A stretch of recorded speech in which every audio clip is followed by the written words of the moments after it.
I was cheated, humiliated, and called an infertile failure, so I exposed them all at the wedding. I should have known this was coming. In fact, I did know the second I received the invitation to my brother Nathan's wedding. I felt the familiar weight settle on my chest. It wasn't an invitation, it was a summons, a carefully crafted script where everyone had a role.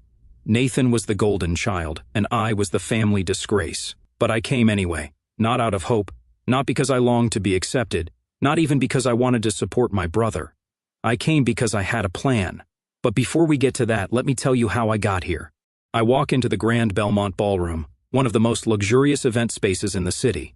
A crystal chandelier dangles from the ceiling like an elaborate reminder of just how much wealth my family wields. Tables are lined with golden plates, white flowers, and the finest wine money can buy. Everything is extravagant, excessive, exactly what Nathan and my parents, Charles and Rebecca, live for. I take a slow breath, steadying myself. I don't belong here. I never have. Ryan! The voice cuts through the air like a blade. I turn to see my mother, Rebecca, standing near the entrance. Her gold sequined gown hugs her thin frame, her hair styled to perfection, not a strand out of place. She looks me over, her lips pressing into a thin line. "You could have dressed up a little more," she says, her tone laced with disappointment. I glance down at my navy blue suit. Modest, neat, nothing flashy. "Didn't realize there was a dress code," I reply, keeping my voice neutral. She hums, a sound of disapproval. "Well, at least you showed up. Try not to make a scene." With that, she turns and disappears into the crowd. Try not to make a scene. It's funny, really, as if I've ever been the one causing problems, as if I've ever been the one looking for attention. I navigate through the sea of socialites, investors, and family friends, exchanging half-hearted nods and forced smiles. I know exactly why I was invited, to be paraded as a cautionary tale, the black sheep, the disgrace. And soon, they'll make sure everyone remembers that. I reach table 14, tucked far from the main family table, surrounded by distant relatives and acquaintances, a strategic placement to keep me out of sight, out of mind. A waiter fills my glass with champagne. I grip the stem, letting the coolness settle in my fingers. Then the lights dim, the music fades, and a spotlight shines on the giant screen at the front of the ballroom. Nathan stands up from the head table, microphone in hand. He's beaming, his tuxedo crisp, his smile rehearsed as ever. "Thank you all for being here tonight," he begins, his voice smooth, charming. "It means the world to have our closest friends and family celebrate this special day with us. And as a treat, I've put together a little presentation. Some memories, some laughs, some love, applause, excitement." I take a slow sip of my drink. I know where this is going. The screen flickers to life. First, there are pictures of Nathan and his new bride, Julia, their relationship, their travels, their achievements. The crowd oohs and ahs at every frame. Then, pictures of Nathan and our parents, Nathan's first baseball game, Nathan graduating from Harvard, Nathan at his first real estate deal, Nathan shaking hands with business moguls, Nathan, always the golden boy. And then the slideshow changes. A picture of me appears on the screen, the caption beneath it bold, unmistakable, infertile, divorced, failure, high school dropout, low income, single. For a moment the room is silent. Then laughter, a wave of cruel, uncontrollable laughter. Nathan grins, eating it up. "Come on, don't laugh too hard," he says, his voice dripping with mockery. He might cry. My mother sips her wine. My father, Charles, chuckles. My ex-wife, Olivia, smirks. The laughter rolls through the crowd like a storm. I hear snickers from distant cousins, a whispered pathetic from an old family friend, someone clinking their glass in mock celebration. I sit there, still, silent, my fingers tightening around my phone. Not yet, Ryan, not yet. I can feel eyes on me, watching, waiting for a reaction, waiting for me to break, waiting for me to confirm everything they've ever said about me. But I don't break, because what they don't know is that this is exactly what I was counting on. Nathan keeps talking, but I barely hear him. His words blend into the background noise of my pounding heart, the static in my veins. I glance at the screen one last time, committing the image to memory. Then I take out my phone. I press a button. My voice is calm even. Begin. The room goes silent. It happens almost immediately. The screen flickers, glitches. The slideshow stops, and then a new image takes its place. Bold white letters fill the screen, glowing under the spotlight, breaking free. Life, the reality of emotional abuse by family. The laughter dies instantly. Confusion sweeps through the room like a cold wind. I watch as my mother lowers her wine glass. My father stiffens. Olivia frowns. Nathan's confident smile falters. People begin whispering, shifting uncomfortably in their seats. And then a notification pops up in the corner of the screen. Live viewers, 200, 400, 60,000. The numbers climb rapidly. Then a message appears, bold and unmistakable. A comment from Olivia's fiancé. The evidence is gathered. The legal team is standing by. You are not alone anymore. I look up, meeting Nathan's stunned gaze. For the first time in my life, I see it. Fear, real, undeniable fear. I exhale, steady and slow. Let's begin, shall we? And just like that, the power shifts. For the first time in my life, I hold the mic. The irony is, for years, they thought I was nothing. And maybe, at one point, I believed it too. After all, when the people who are supposed to love you constantly remind you of your failures, it's easy to start believing them.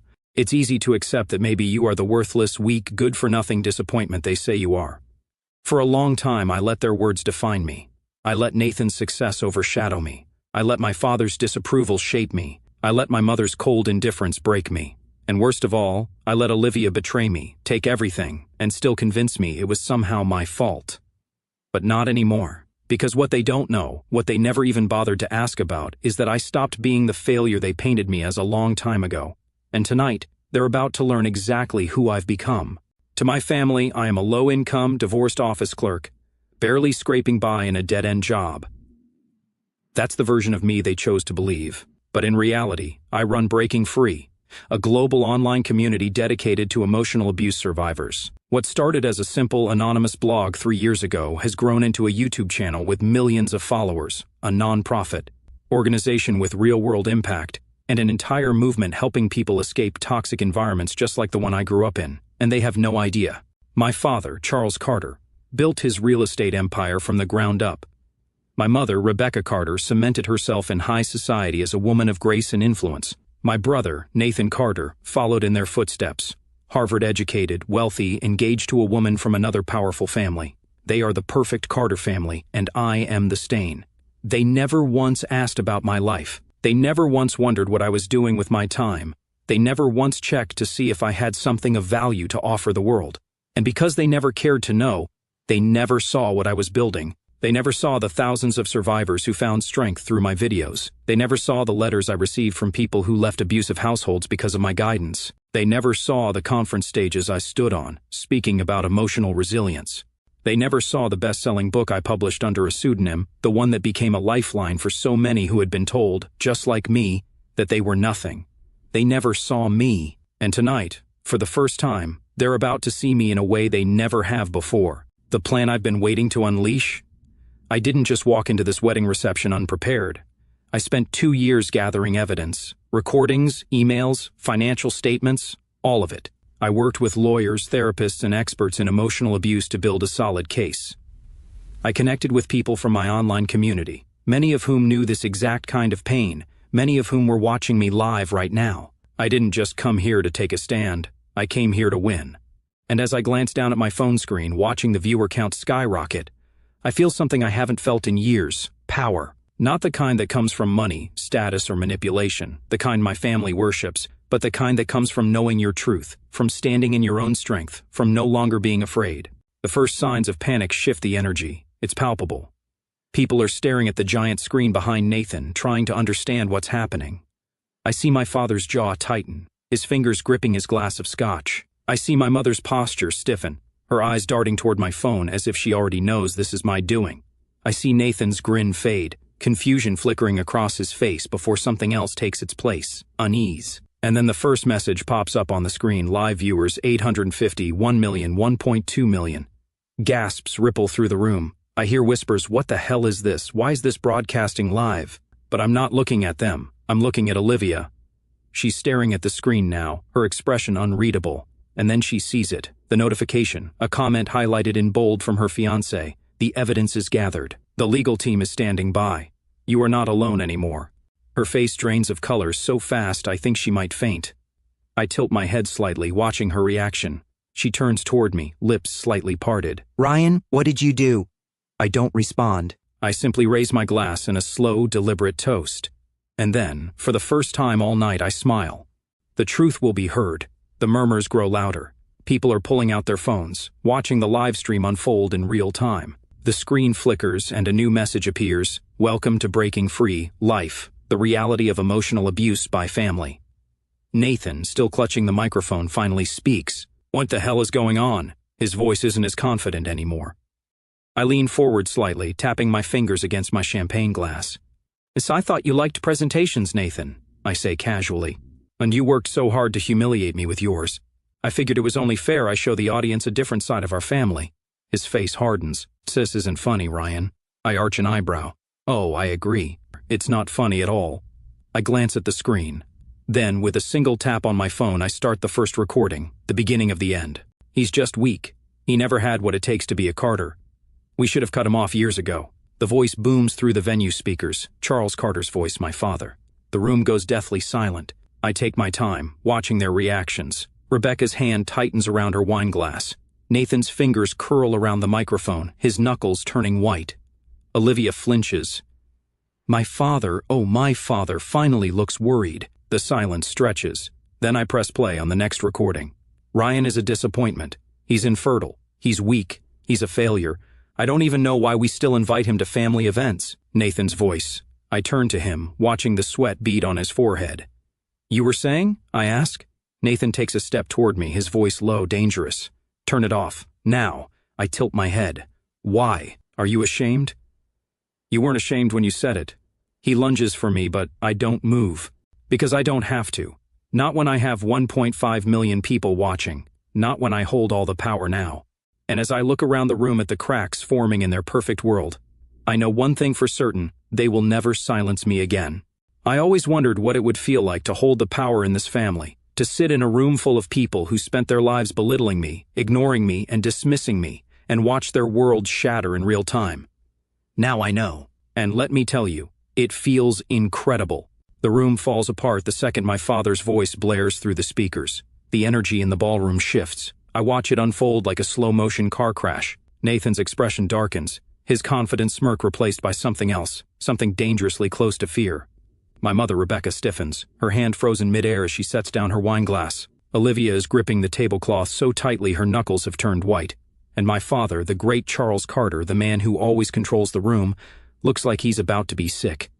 The guests are murmuring now. I hear scattered whispers. What the hell is this? Did Charles really say that? Are we being recorded? My phone buzzes in my palm. The live stream counter surges. 1.6 million viewers. 1.7 million, 2 million. This isn't just a scandal. This is a public execution. And I'm the one holding the blade. Nathan's panic sets in. Nathan slams his microphone down and storms toward me, his expensive wedding tuxedo wrinkling with every frantic step. Ryan! His voice is raw with rage. Turn that off! I look at him, tilting my head slightly, like I'm genuinely considering it. Then I smirk. Why? Feeling exposed? His jaw clenches. You don't know what you're doing. I lean back in my chair, tapping my fingers lazily against my phone. Oh, I know exactly what I'm doing, little brother. I'm just wondering how long you can keep up the act before the bride walks out. That does it. Nathan lunges for me, but I don't move. Because I don't need to. Security gets to him before he reaches me. Two men in sleek black suits grab him by the arm, stopping him mid-charge. You're embarrassing yourself, Nathan, I say, keeping my voice steady. That's my job, remember? The crowd erupts in scattered gasps. Nathan struggles against the guards, his face red with rage. You smug little. I press another button, and the next recording begins. Ryan was a mistake. It's my mother's voice this time. Rebecca Carter, the woman who spent her whole life curating the perfect image, the perfect family, the perfect lies, is suddenly the center of attention in the worst way possible. We should have never had him. He's nothing like Nathan. Nathan is strong. Nathan is successful. Ryan is just pathetic. The room erupts into chaos. I hear someone drop their glass. A sharp, shattering sound follows. A few guests gasp. Others stare at my mother in horror. But the best reaction? Julia, Nathan's bride-to-be. Her jaw is clenched, her hands trembling at her sides. She turns to my mother, voice deadly calm. You said that about your own son? Rebecca blinks rapidly, her breath shaky. That was out of context. Oh, it gets better, I interrupt. Let's hear what she said about Julia, shall we? Rebecca snaps her head toward me. Ryan, don't you dare. I press play.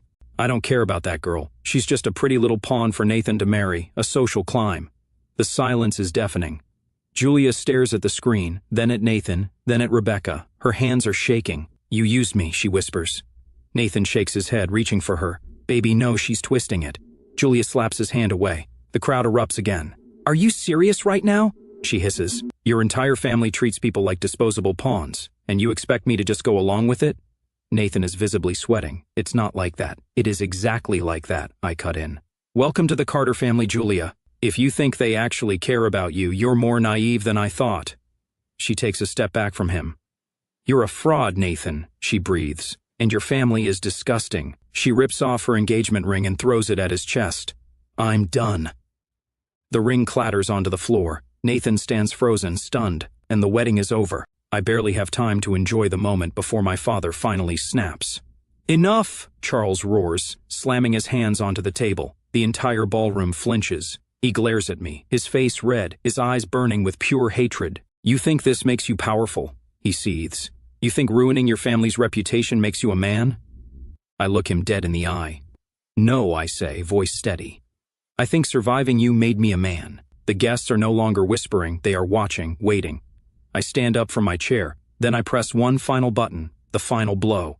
Charles Carter has been under investigation for financial fraud for the past 6 months. The room erupts into chaos. I can barely hear over the collective gasps, the murmurs, the panic. On the screen, emails, transactions, and leaked documents flood in, evidence of my father's illegal dealings. My father's face turns a sickening shade of pale. The last time I saw him look this terrified, I was 10 years old, clutching a school report card with a single B+ on it. He had called me useless, a disgrace, a stain on the Carter name. Now, he's the disgrace. Now he's the failure. And I'm just getting started. The wedding is officially ruined. Nathan's fiancée has walked out. My mother is humiliated beyond repair. My father is facing legal and financial collapse. And me? I'm walking out of this ballroom with my head held high. I glance down at my phone one last time. 2.5 million viewers. That's 2.5 million people who finally know the truth. I exhale slowly, feeling something I never thought I'd feel, relief. For the first time in my life, I am not the failure. For the first time in my life, I am free. And as I turn to leave, my father shouts after me, one last attempt to control me. Ryan, if you walk out that door, you're dead to this family. I pause, then, without turning around, I say the words I should have said years ago. I was dead to you a long time ago. And with that, I step into the night, never looking back. I walk away from the wreckage of my brother's wedding reception, but I'm not done. Not yet. Destroying the illusion of my family's perfection was only step one. Now it's time for something else, Justice. For years they have mocked me, humiliated me, and discarded me like I was nothing more than an afterthought. Tonight, I make sure they never forget my name. The ballroom is in chaos. Nathan is standing alone, his tuxedo wrinkled, his ex-fiancée's engagement ring still lying on the floor where she threw it.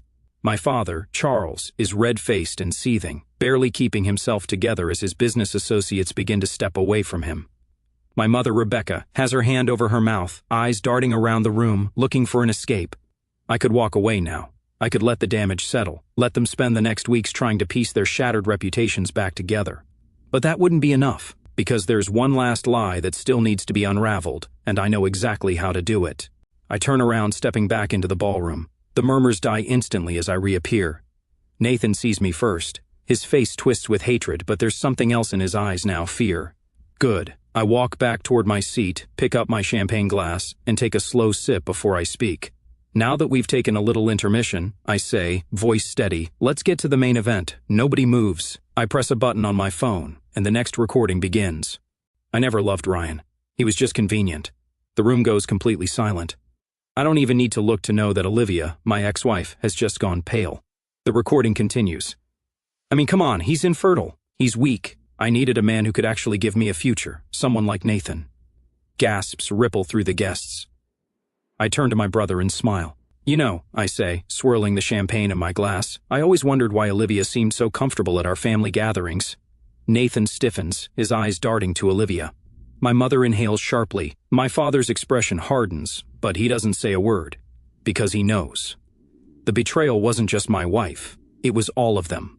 The next message pops up on the screen, a text conversation between Olivia and Nathan. Olivia, I hate sneaking around, baby. I wish we didn't have to hide it. Nathan, just hold on a little longer. Ryan will break soon. He's too weak to fight back. Olivia, I don't even care if he finds out. He's pathetic. He'll just blame himself, like always. Nathan, I know. That's why it's so easy. I let the words sink in, let the reality settle over the room like a heavy fog. My mother shakily lowers her wine glass. My father finally speaks. You slept with your brother's wife? His voice is low, dangerous. Nathan opens his mouth, but no words come out. And Olivia? She looks like she wants to vanish. I should feel pain, I should feel betrayed. But the truth is, I've known for a while. I just wanted to hear them admit it. I lean forward, resting my arms on the table. So tell me, I say casually, was it worth it? Nathan finally snaps. This is ridiculous, he shouts. You're just trying to ruin my life because you're jealous. Jealous? I repeat, raising an eyebrow. Of what? Your failed engagement? Your crumbling reputation? Your fraud business? Nathan slams his fists on the table. You don't deserve to be here, he snarls. You've always been pathetic. You're nothing. You'll always be nothing. I smirk, and then I play the last recording, the lie about my infertility. Ryan isn't infertile. Silence. A slow-building silence as the words register.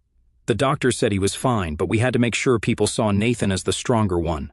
Ryan could never be allowed to be an equal. It had to be Nathan. It was always Nathan. It's my father's voice. I turn to Charles, watching as his entire world crumbles. And for the first time ever, he has nothing to say. My mother looks physically ill. Nathan looks like he might pass out. The guests are no longer just murmuring. They are staring at the Carters like they are something rotten, something grotesque. Because they are. I take another sip of champagne and then finally stand up. For years, I say, voice steady, you told me I was a failure. I gesture toward the guests. You told everyone that I was the disgrace of this family. I look at my father, that I wasn't strong enough. I turn to my mother, that I wasn't worth loving. I lock eyes with Nathan, that I wasn't even a real man. Then I smirk. And yet, here we are. I point at the screen, the evidence, the truth. Tell me, Nathan, who's the failure now? Olivia grabs her purse and bolts. Nathan stumbles back, staring at the ground. My mother wipes her hands over her face, silent for once in her life. My father just sits there, beaten, defeated. And I? I walk toward the exit, not as the failure, not as the outcast, but as the man who finally set himself free. I step outside, inhale the cold night air, and let the past slip off my shoulders like a heavy coat. For the first time, I don't carry their words with me. For the first time, I am truly free. And as I look at my phone, watching the viewer count climb past 3 million, I smile. Because this time, the whole world finally knows the truth. I should be done. I should walk away, let the weight of their shame collapse on them like an avalanche, and disappear into the night. But there's one last lie that needs to be burned to the ground before I leave this place for good. The biggest lie of all. The one they used to humiliate me, belittle me, make me feel less than a man, my supposed infertility. And now, with the entire room in shambles, my mother in silent shock, my father completely paralyzed, and my brother standing alone in the ruins of his wedding, I finally deliver the final truth. And this one is going to sting. For years they weaponized it against me. Ryan can't even give his wife a child. What's the point of a man like that? No wonder Olivia left him. What kind of woman would stay with a broken man? It's a shame. It's a stain on our family's name. Over and over they said it, whispered it at family gatherings, let it slip at public events, threw it in my face whenever they wanted to remind me how much of a failure I was. They made me believe it. And I let them. Because when you grow up in a house where your voice means nothing, where you are always the mistake, the afterthought, the lesser one, you stop questioning what they tell you. You just accept it as fact, until one day you don't. Until one day you wake up, get tested, and find out the truth. Until one day you realize they were lying the entire time. And not just lying, they were hiding the real truth. I step forward, letting the tension in the room build. The screen behind me flashes with the next document, a medical report. The heading is bold, crisp, impossible to ignore, patient, Ryan Carter. Fertility assessment. Results, no issues detected. Silence. Deep, suffocating silence. Then slowly, I turn toward Nathan and smile. Now this is interesting, I say, my voice calm, controlled, because according to this, I'm perfectly fine.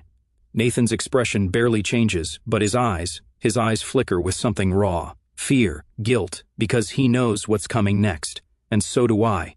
I turn back to the screen, pressing a button on my phone. A second document appears, another fertility test, but this one isn't mine. It belongs to Nathan. The heading is just as bold, just as impossible to ignore. Patient, Nathan Carter, fertility assessment. Results, severe infertility detected. I swear you could hear a pin drop in that room. Nathan freezes. The guests are staring, whispering. My father's hands are gripping the table, his face ghostly pale. My mother, for the first time tonight, Rebecca Carter, looks truly horrified. I let the weight of it settle in. Let them soak in the fact that the very thing they mocked me for, the very thing they used to destroy me, was never mine to carry. It was Nathan's. Nathan lunges forward. "You bastard!" he snarls, knocking over a champagne glass as he reaches for me. The crowd gasps. I don't move. I don't flinch. I just watch him come apart at the seams, his whole life unraveling right in front of him. He doesn't make it far.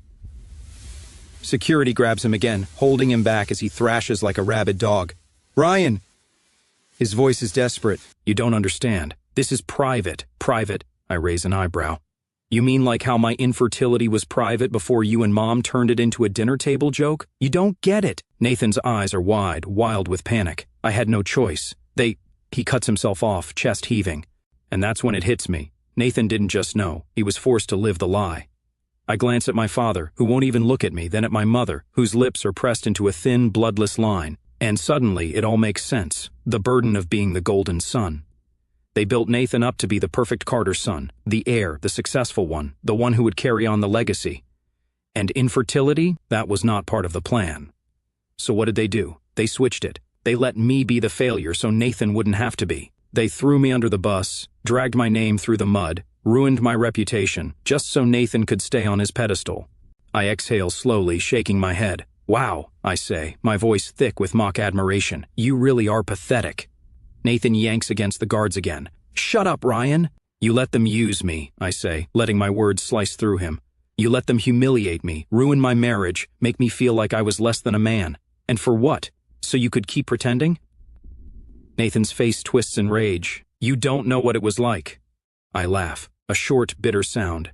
"I know exactly what it was like, Nathan. You were their golden son. You had everything. And instead of standing up for me, you let them break me."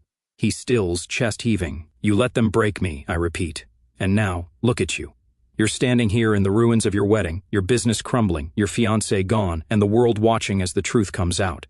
His hands shake. His whole body shakes. "You destroyed me first," I tell him, voice low, "and I survived it. But you won't." And with that, I let him go. I turn away from him, from my mother's hollow silence, from my father's useless rage, and I step off the stage. The damage is done. I can hear the murmurs growing louder. People are already posting, sharing, talking.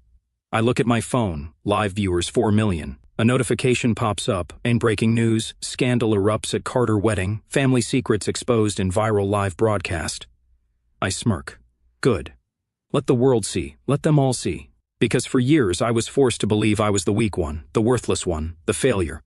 But now they know the truth, and it's too late to silence me. It starts slowly, the unraveling, like a single thread being pulled from an expensive suit. Barely noticeable at first, until suddenly the entire thing is falling apart at the seams. And the best part? They don't even realize just how much damage has already been done. Not yet, but they will. The first cracks appear. Nathan is still thrashing against the security guards, his face a mess of rage and desperation. My mother, Rebecca, is motionless in her chair, eyes vacant, like she's watching her whole world collapse in real time. My father, Charles, is still trying to control the situation, still gripping onto the illusion of power the same way he's always held onto his money, his influence, his name. But the illusion is already shattering. I watch as he leans in to whisper something to one of his business partners, Mark Calloway, the CEO of a multi-million-dollar development firm. Mark, who once praised my father as a business genius, doesn't even acknowledge him, doesn't even look at him. Instead, he mutters something to his wife and stands up, and just like that, he walks out. Nathan sees it, his entire body stiffens. Then another man stands, then another. One by one, the business partners, the investors, the executives who once circled my father like vultures waiting for scraps are leaving. And Charles Carter is left clutching nothing but the remnants of his reputation. I check my phone, and breaking news, the Carter empire is falling. I smile, because this is exactly what I planned for. Nathan finally breaks free from the guards. He spins toward my father, voice wild with desperation. "Dad," he chokes out, "say something, do something." Charles doesn't answer, because what can he say? That he can fix this? That he can buy his way out of a scandal that has already reached millions of people? No, not this time. Nathan's panic turns into fury. He rounds on me, pointing a trembling finger. "This is your fault." He spits. I tilt my head. "Really? You ruined my wedding, my reputation, my entire life." I take a slow sip of my champagne, enjoying every second of his meltdown. "No, Nathan," I say, setting my glass down. "You did that to yourself." His hands curl into fists. "You think you're better than me? I lean forward slightly, lowering my voice so only he can hear. I don't think, Nathan, I whisper. I know. His face twists. He looks like he wants to lunge at me again, but there's nothing left to fight for, nothing left to protect. Because his entire kingdom is already burning. A notification pops up on the ballroom screen. Another news alert. SEC investigation launched into Carter Properties. Fraud allegations emerge amid scandal. The crowd erupts in whispers. My father slams his hand against the table. This is ridiculous, he barks. There's no investigation. I let out a small chuckle. Not yet, I say. Charles whirls on me, his face twisted with rage. You did this. I shrug. Let's just say I provided some very interesting documents to the right people. Nathan goes rigid. What documents? The screen flashes again. Emails, bank transfers, proof of embezzlement, tax fraud, bribery, every dirty deal my father thought he had buried. And now the whole world can see. The walls close in. My father sinks back into his chair. He finally understands. It's over. Nathan's breath is coming out in short, panicked gasps. He grabs my mother's arm. Mom, say something, fix this. But Rebecca Carter is gone. Not physically, but in every other way that matters. She is staring at the screen, at the undeniable truth about her perfect family, and she is silent. Because she knows there's nothing left to say, nothing left to fix, nothing left to salvage. The business is dead. I stand up, sliding my hands into my pockets. You had everything, I say to Nathan. Power, wealth, privilege, and yet here you are, with nothing. Nathan shakes his head violently. This isn't happening. This isn't... It is, I interrupt, voice steady, and no amount of lies can change that. He stumbles back, his entire body trembling, and then he bolts, right out of the ballroom, right into the night, leaving behind nothing but his father's ruined empire. I glance at Charles one last time. He doesn't look at me, doesn't say a word. Because he knows. He finally knows he lost. And I won. I step out of the ballroom into the crisp night air. I pull out my phone, check the live stream. 5.2 million viewers, 5.4 million, 5.6 million. The world is watching this empire fall, and I have never felt more free. Because for years they tried to break me, they tried to ruin me. But tonight I showed them who I really am, and I will never be silenced again. The air outside the ballroom is cool against my skin, fresh, liberating, like the first breath after being trapped underwater for far too long. Behind me, the empire that once ruled over me crumbles. Inside, my father sits frozen, his carefully built real estate dynasty shattered in front of the entire world. Nathan, my brother, the golden son, has fled into the night, no longer the untouchable heir, no longer the family's shining example. And my mother silent, because for the first time in her life she has nothing left to say. But me? I stand tall, because after years of humiliation, lies, and exile from my own family, I have won. And the best part? This is only the beginning. My phone buzzes. A new notification. 6 million live viewers. That's 6 million people who just witnessed my family's fall from grace in real time. I let out a slow breath, watching the numbers tick up. I never planned for this to go so viral, but I should have known. People love a scandal, especially when it's about a powerful, untouchable family falling to pieces. And right now, the Carter name is front-page news. Another buzz, this time a call. I glance at the screen. David Reed, a longtime friend and attorney specializing in corporate fraud cases. I answer. Ryan, he greets, his voice smooth and calm. I assume you've seen the news. I have, I reply, walking toward my car. Good, because I have some updates. I smirk. Let me guess, the feds are interested in dear old Dad. David chuckles. Oh, they're more than interested. They're moving forward. The documents you provided were airtight. There's no way out of this. I lean against my car, watching the ballroom entrance from a distance. How long before the hammer drops? I ask. A week, maybe less, David answers. But honestly, he won't even need an arrest to ruin him. His business partners are already cutting ties. Stocks for Carter Properties have dropped by 40% in the past hour. Investors are panicking. The company is dead. I exhale slowly. It's happening. Everything he built on lies and cruelty is falling apart. And for once, there's nothing he can do about it.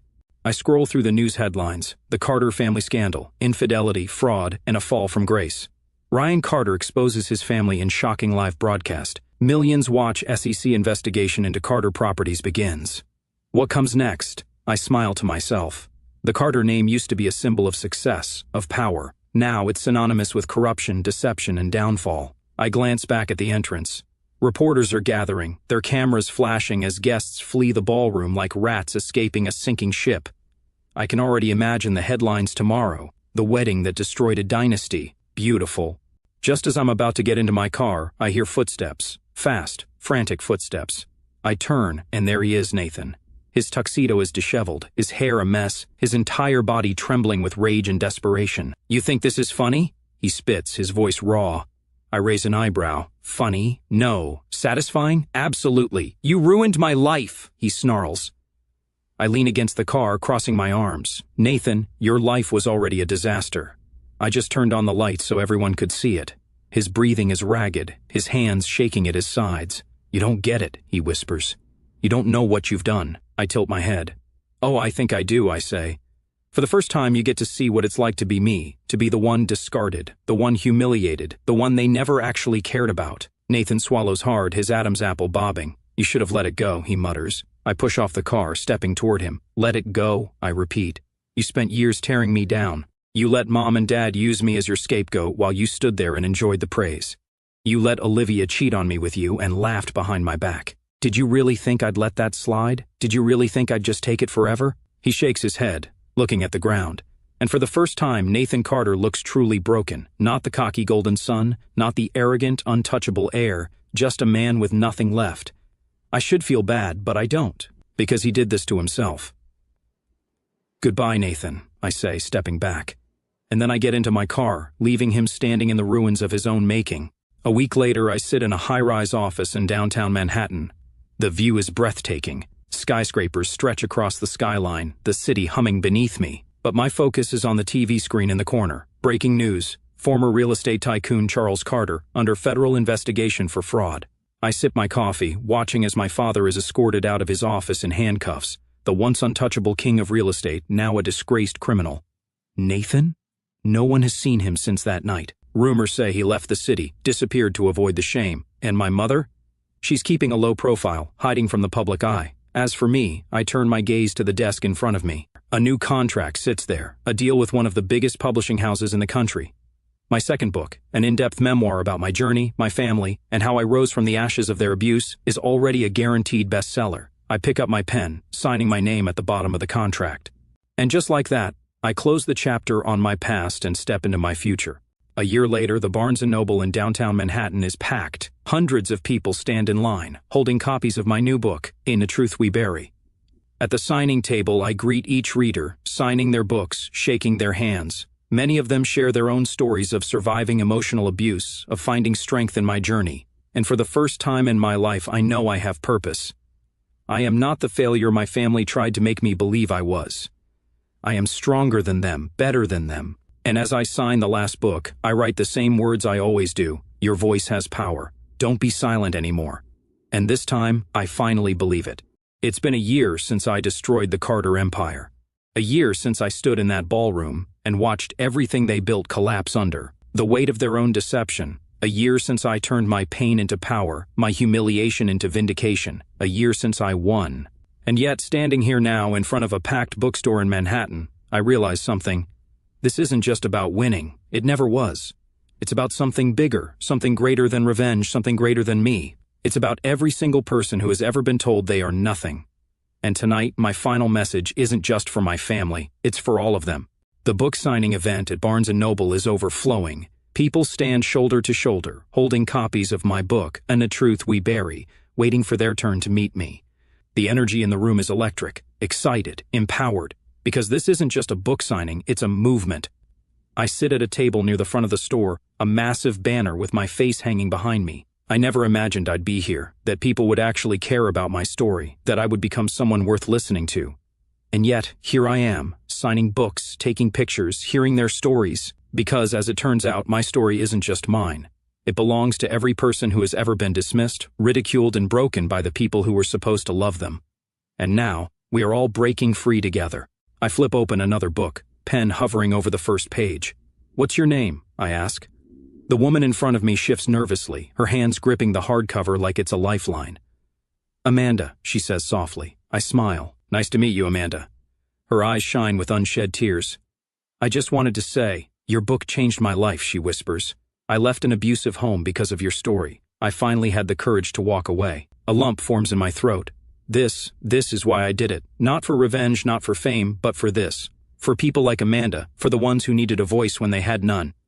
I squeeze her hand gently before handing her the signed book. "Your voice matters. I tell her. Never let anyone silence you again. She nods, tears slipping down her cheeks as she walks away. And then, just as I reach for the next book, I see her, a woman standing at the very back of the line. Her clothes are simple, jeans, a sweater, no jewelry, no makeup. Her once flawless, expensive appearance is gone. And yet, I know exactly who she is. Because I never forget a ghost from my past. Rebecca Carter, my mother. She doesn't move. She just stands there, eyes locked on mine, hesitation in every line of her posture. I stare back, waiting. I should have expected this. Sooner or later, she was bound to find me. But the difference between then and now? I no longer fear her. I own my story. She no longer has the power to rewrite it. Finally, after what feels like an eternity, she steps forward. The people in line glance at her, whispering, murmuring. They know who she is. They know what she did. But she doesn't acknowledge them. She only looks at me.